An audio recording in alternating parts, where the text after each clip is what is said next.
She grabbed her suitcase and walked out of her own apartment, not because she was leaving, but because she was giving it up for her cousin. Adaeze had known Chisom her whole life. They grew up together in the same compound in Enugu, shared the same bed during Harmattan nights, whispered secrets past midnight when the adults were asleep. When Adaeze's mother died, it was Chisom's mother who braided her hair for the funeral. That kind of bond doesn't come with conditions, or so Adaeze believed. By the time Adaeze was 29, she had built something real.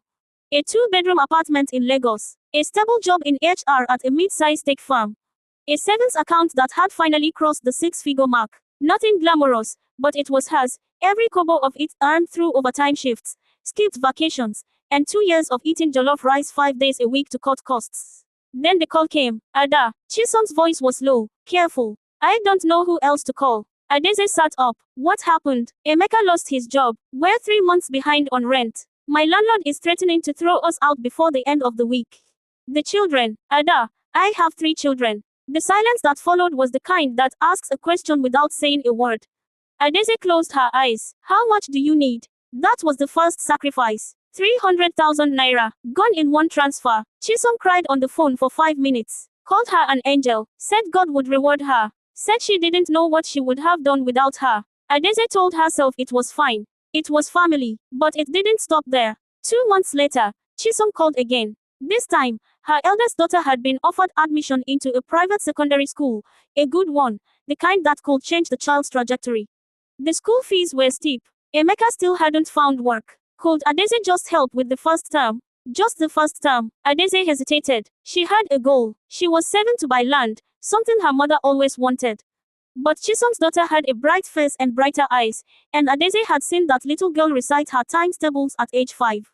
She deserved a good school. Send me the account details, Adaeze said. The second sacrifice, 180,000 naira. By the following year, the sacrifices had stopped feeling like choices and started feeling like obligations. School fees, medical bills when Chisom's husband had a minor accident, a new gas cooker because the old one was dangerous. Adaeze kept a quiet record in her phone's notes app, not out of resentment, but because the numbers scared her.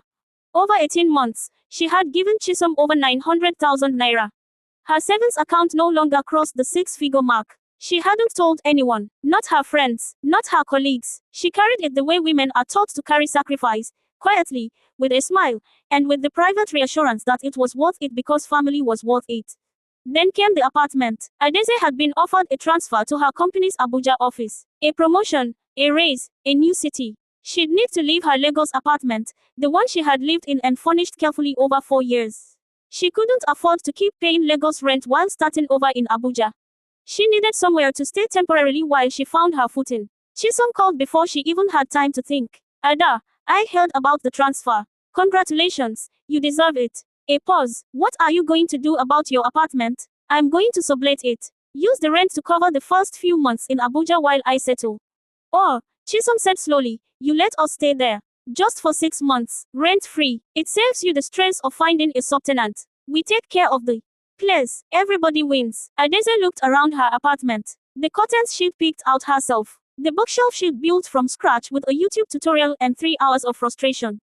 The kitchen tiles she'd paid extra to have redone because the original ones had made her feel like she was cooking inside a hospital. 6 months, she said. Not a day more. I promise, Chisom said. Ada, I swear on my children's lives. She handed over the keys on a Saturday morning. Chisom arrived with her husband and 3 children and 2 massive bags, and she hugged Adaeze so tightly that Adaeze almost changed her mind, not about leaving, but about ever doubting that this woman loved her. Adaeze moved to Abuja, started her new job, poured herself into the work, sent Chisom a check-in message every few weeks. Everything fine? Yes, everything fine. The kids love it here. Emeka found a contract job. Things are looking up. 6 months passed. Adaeze called. Chi, I'm ready to come back. I found a flat in Abuja but I'm still paying off the deposit. I need to start subletting the Lagos apartment officially. How are you planning the move? The pause that followed lasted 3 seconds too long. Ada, about that. What about that? The thing is, Emeka's contract fell through again. And the children are now in school here in Lagos. Uprooting them now it would really damage them. Ada. You know how children are. Adaeze's jaw tightened. Chisom, just 3 more months. Please, I'm begging you. She gave the 3 months. She told herself she was being compassionate. She told herself it was fine. 3 months became 4. 4 became 6. Every time Adaeze called to ask about the apartment, there was a new reason. A new crisis. A new child who had adjusted to a new school. A new medical something. A new everything. One evening, Adaeze was on the phone with an old friend from Lagos, Tolu, a mutual friend who had known both her and Chisom since university. Tolu, I'm frustrated. Oh, these people have been in my apartment for almost a year now. Chisom keeps saying 3 more months. A strange quiet fell over the line. Tolu, Ada. Tolu's voice came out careful, cautious, like she was stepping around something sharp. Have you been to the apartment recently? No. Why? Another pause. I think you should go. What are you not telling me? Tolu exhaled. I saw Chisom last month. We ran into each other at Lekki. She introduced me to some people she was with. Ada. She introduced herself as the landlord of that apartment. She said she had units available for rent. The floor fell out from under Adaeze. She didn't sleep that night. She lay on her back staring at the ceiling of her Abuja flat with her heart beating too fast and her thoughts circling the same unthinkable possibility. By 5 a.m., she had booked a bus ticket to Lagos. She arrived at her apartment without warning. She used her spare key. She opened the door and walked into a living room that was clean, furnished, and entirely changed. Her curtains were gone. Her bookshelf had been moved. The layout had been rearranged. There were scented candles on the center table and a new television on the wall. A woman she had never seen before looked up from the couch with wide, startled eyes. Who are you? The woman asked. Adaeze could barely speak. I own this apartment. The woman stood. Madam, I've been renting this apartment for 4 months. I pay 60,000 naira every month to my landlady, Chisom. If you've ever been betrayed by someone you loved, you know the feeling that came over Adaeze in that moment. It isn't anger, not at first. It's disorientation, a complete unraveling of something you believed to be true about the world.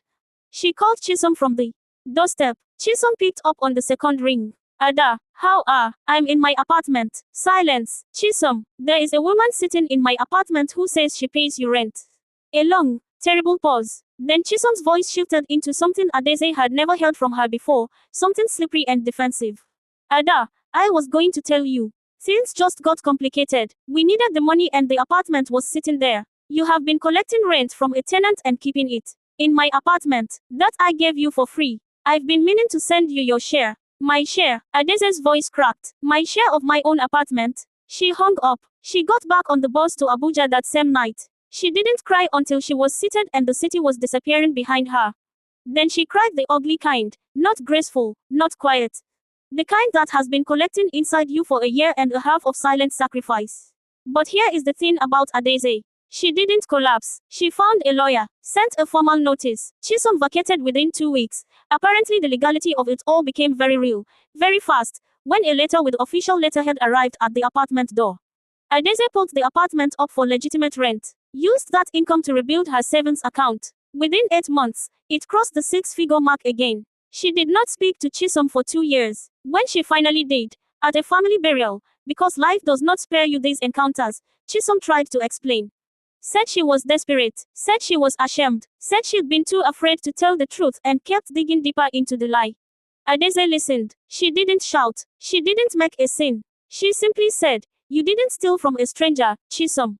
You stole from the person who gave you everything when you had nothing." And she walked away. She still carries the loss, not of the money, not even of the apartment. She carries the loss of what she thought they were to each other. The midnight whispers, the Hamatan blanket, the cousin who was supposed to be different from the rest of the world. But she also carries something else now, a clarity she didn't have before.